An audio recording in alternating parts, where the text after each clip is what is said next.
तो सीधे तौर पर पवन खेड़ा को आपने सुना, वो ये कह रहे हैं कि विदेश में इनके क्या लिंक्स हैं, विदेश यात्रा की तो क्या देश राष्ट्र के हितों से कोई समझौता किया, ये सारे मामले सामने आएंगे। मुझे याद आ रहा है, न्यूज़ लॉन्ड्री ने भी यहाँ पर लिखा है, ओपन मैगजीन का एक ये कॉलम याद दिला रहे हैं और इसमें ये न्यूज़ लॉन्ड्री ने लिखा है, हु मूव्ड माई हिरन भाई।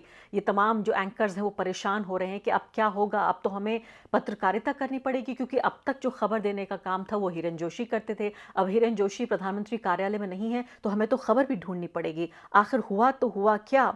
ओपन मैगजीन के बारे में लिख रहे हैं वो कि कभी मजाक में ये लिखा था कि वो इकोसिस्टम का एक हिस्सा नहीं है जो हिरन जोशी हैं, बल्कि वो पूरा का पूरा मदरबोर्ड है। ये बात लिखी है, मोदी के पॉइंट पर्सन है वो आदमी जिसने सिर्फ डिजिटल स्ट्रेटजी पर नरेंद्र मोदी को सिर्फ सलाह ही नहीं दी, बल्कि पूरा नमो ऑनलाइन ब्रह्मांड, एक पूरा यूनिवर्स इकट्ठा कर दिया है।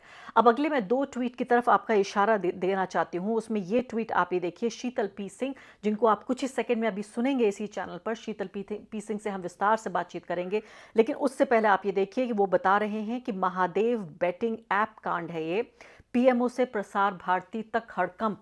ये कह रहे हैं शीतल, आपकी स्क्रीन पर फिलहाल ये टेक्स्ट आप देखिए। महादेव, पिछले 48 घंटों से सोशल मीडिया पर 3 नाम ट्रेंड कर रहे हैं, टीवी चैनल पर पूरी तरीके से लेकिन खामोशी है। ये नाम है Hiren Joshi PMO, Hitesh Jain law commission, Navneet Sehgal Prasar Bharati. आखिर क्यों इतनी खामोशी है, पूछ रहे हैं। अब वो कहते हैं महादेव बेटिंग ऐप क्या है। दुबई से संचालित ये ऑनलाइन सट्टेबाजी ऐप पिछले 4 साल में 50,000 प्लस करोड़ रुपए का कारोबार कर चुकी है। ईडी सीबीआई की जांच में इस बात का पर्दाफाश हुआ कि इसके मालिक सौरभ चंद्राकर और रवि उप्पल ने छत्तीसगढ़ से लेकर और गोवा दुबई तक नेताओं, पुलिस वालों और बड़े अफसरों को हवाला के जरिए पैसे बांटे।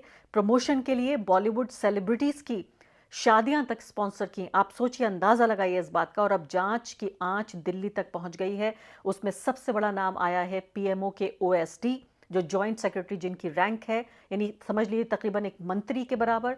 ओएसडी हिरन जोशी हैं। हिरन जोशी मोदी के सबसे करीबी, गुजरात दिनों में मीडिया मैनेजमेंट करने वाले उनका बायां हाथ माने जाते रहे हैं। सोशल मीडिया पे वायरल दस्तावेज और चैट्स में दावा ये हुआ है कि जोशी को दुबई से महादेव ऐप के मालिकों की तरफ से मोटी रकम मिलती रही थी। विदेशी डील्स, चैनल मैनेजमेंट और नैरेटिव सेटिंग के बदले कमीशन मिलता रहा। गिरफ्तारी से बचाने के लिए अचानक इस्तीफा हुआ है और अश्विनी वैष्णव को वो सौंप कर भाग गए हैं।